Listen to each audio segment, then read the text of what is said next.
name is Katie Knickrum. I am going into my 14th year of homeschooling my children. I have 6 children. I have graduated 1, and I have obviously 5 left, ranging from 4th grade to 12th grade. We're starting our 12th year. Oh, wow. So I have an 11th grader, a 9th grader, and a preschooler. I had taught school. I taught public school 5 years, private school 5 years. And then when our daughter came along, a neighbor asked us, were we going to do public or private? And I said, I'm thinking home. My name is Hope Mabe, and I have been homeschooling starting this fall. We'll be our 22nd year. We have 4 children, and 3 are graduated, and I still have 1 left in high school. My name is Jennifer, and I have homeschooled for about 15 years. I have 2 young men who are now graduated and attending college currently. Favorite curriculum? When our daughter was young, we did 5 in a row. I'm going to show you what it looked like when the lady first made it. This is what it looks like format now. The concept is you read the same book for 5 days.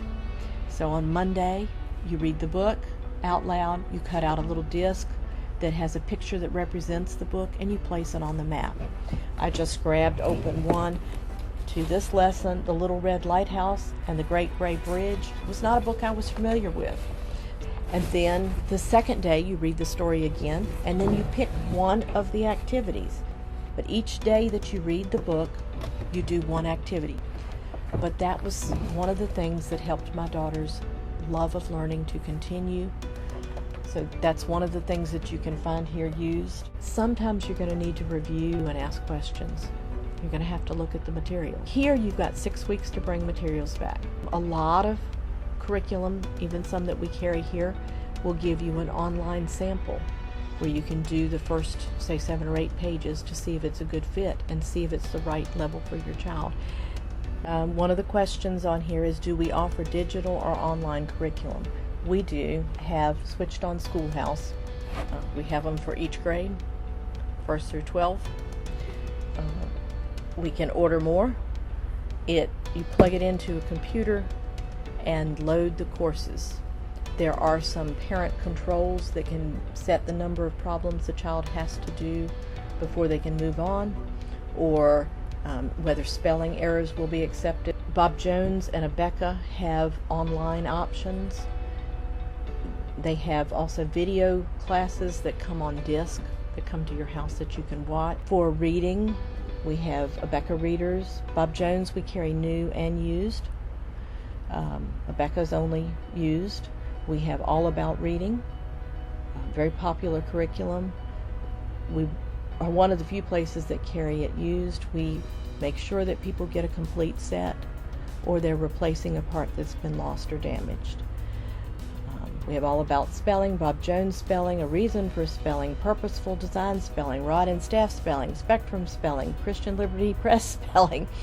And then across the bottom, I can see even more. I'm just looking at them. Spelling Power. Goes on and on and on. We have Master Book, Answers in Genesis, Rod and Staff, a lot of secular books. We're trying to have more of a variety right now because we're having a more variety of people. Behind me is Bob Jones, which is traditional textbook. So when you're deciding if you want to homeschool, if you want more traditional school, you can do that. You can use public school books if you can get hold of them. You can use discarded materials.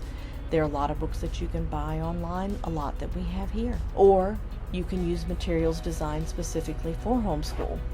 On this side, we have Apologia, and that's a company that was started and then sold to another group, and it's based on science. They also have expanded and have language arts and Bible studies, so there's lots of materials there. I've always been a huge fan of Saxon Math because it has, well, first of all, it has a free online assessment. You could print it out. Your kids you can see what level they are on, and it really has been proven over and over and over again when it comes to standardized testing, that kids that do Saxon math and they're doing the spiral method, which means they're practicing, what they learned last week, 3 weeks ago, little bits of problems every single day. It really does help. I'm going to show you a few of my favorite books that I have used in the past with all 4 of mine.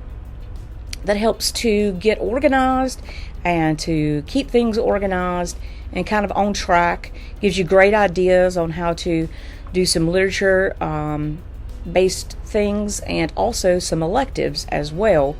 I have this book. It's called Home Designed High School, and within this it has some literature guides that would tell you what to do for American literature, for British literature, English literature. It's got some character development that you would want to work with your high schooler on, as far as like money management, responsibilities. It also has some reproducible things in the back, that like transcripts, a book report sheet that would be helpful as a guideline. And then it also has a breakdown of every grade and what each parent feels like you should be accomplishing for that grade by subject: math, language, science, history, electives. And so it's just a very helpful resource. Working here at Goyens, I was exposed to a few different programs and curriculum that I was not aware of before I started working here, that I wish I had been aware of with my 2 oldest. And one of those is called teaching textbooks.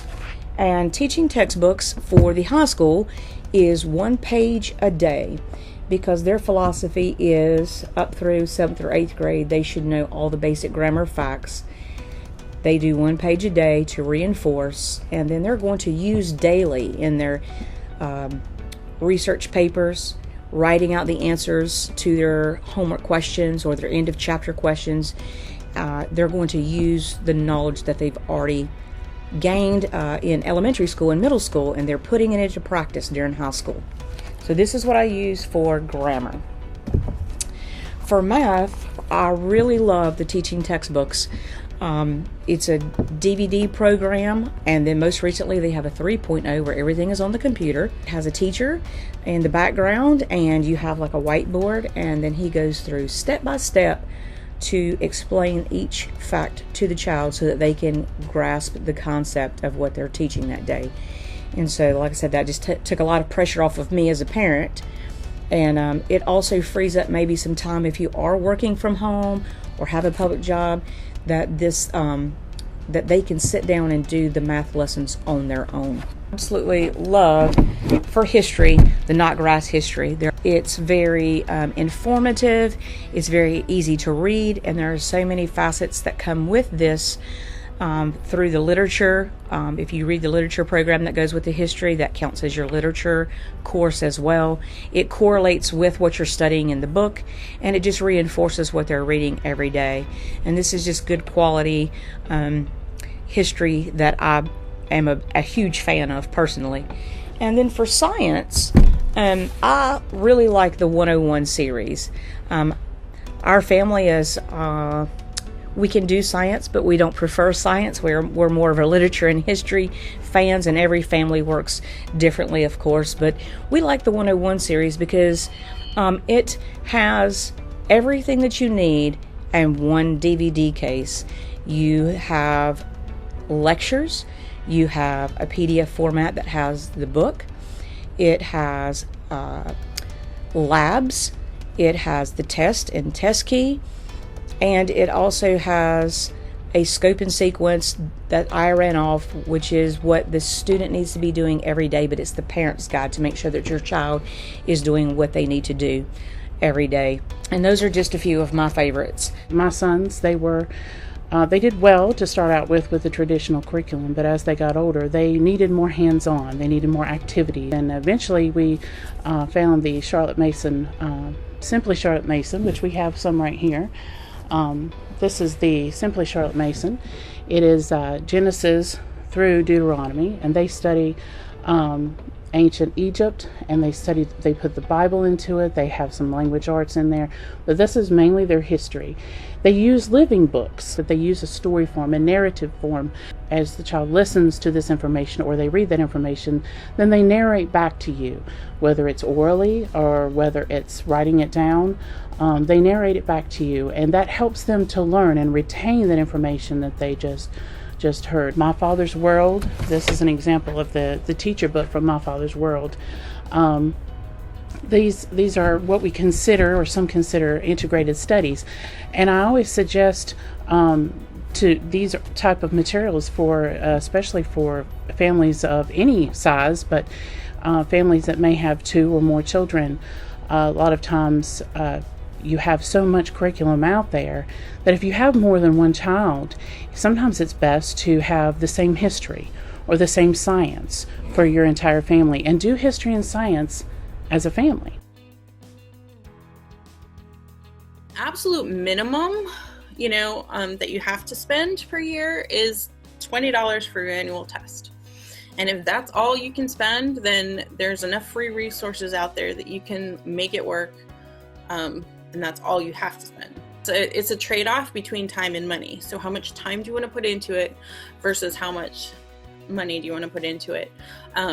So the more money you spend, typically the less time you have to spend as parent being administrator of those homeschool things. So there's a scale all the way, up to what could almost amount to private school tuition for full curriculum correspondence packages through basically what becomes a homeschool distance learning private school. When you're picking curriculum, knowing your goals, starting with your math and English, set yourself a limit, because you could easily spend thousands, and you don't have to. So if you set yourself a hard limit, it gives you a really nice framework to kind of work within, and then you eliminate some choices and there's just less distraction, and it doesn't mean you're going to be getting less just because you have a budget. If you choose a Becca or Bob Jones, then you can have the online option and save some money by purchasing the teacher books used if you need it, or the answer keys. You probably, anything that's consumable, you can also do the history books, the science books, those used. That's one way to save money. That's a way we can help there. Some of the stores are consignment stores. You bring in your materials, you tell them how much you want for it, they put it on the shelf if they have room for it, and they try to sell the materials, and when it sells, you get a commission. We don't do that here. We buy straight out. It depends on what we need. Right now, things are coming in one day and going out the next. Go to homeschoolclassifieds.com too. There's a lot that you can get used. And also go to Homeschool Curriculum Marketplace on Facebook. People actually have to post pictures of and they'll talk about the curriculum. And so I'd say within $40 to $60 per subject per kid. Now, there are subjects that you can combine. You can combine history. You can take your 4th grader and 6th grader and sit them down and do the same curriculum, because the topic is going to be the same. A lot of them are for family, but, obviously you're not going to maybe give a 4th grader a test with essay questions like you may with a 6th grader. So you can kind of adapt that way. Also, go to McKay in both Greensboro and Winston-Salem. They have lots of homeschool curriculum for cheap. 25-cent books, $1 books, $5 books. There's a curriculum called Easy Peasy. It's online and it's free. My kids, once they hit 11th grade, they attend community college for dual enrollment. Seeing I mentioned the homeschool conference, this is the brochure for it, and it's called Thrive. It is sponsored by North Carolinians for Home Education, nche.com. It's not anything in front of it. nche.com. Wonderful resource. It gives you a list of the support areas for your area. There's a contact person for your area of the state. If you have questions, you can contact them directly. They will let you know what you can find close by. The conference each year is amazing. Gullions, I think, is a wonderful resource. It's full of materials. But even as much as we have here, there's 100 times as much at the conference, usually. So it's exciting to be there and to see. I'm also a co-planner for Carolina Homeschool Conference. So unfortunately, our NCHE statewide convention got canceled this year, but we had a small local conference in Apex last year that we were planning to do again this year, but we decided too much uncertainty to plan an in-person conference, so we went online. So now we'll be available to anybody statewide, and that's carolinahomeschoolconference.com. We're really focused on just encouragement, not necessarily the how-tos or but really helping you with that mindset of, I can take this on, I can do this. Our keynote speakers, talking about self-care and finding your flow with homeschooling, and how do you take care of yourself so that you can pour out to your kids. So yeah, those kind of things are really more our focus.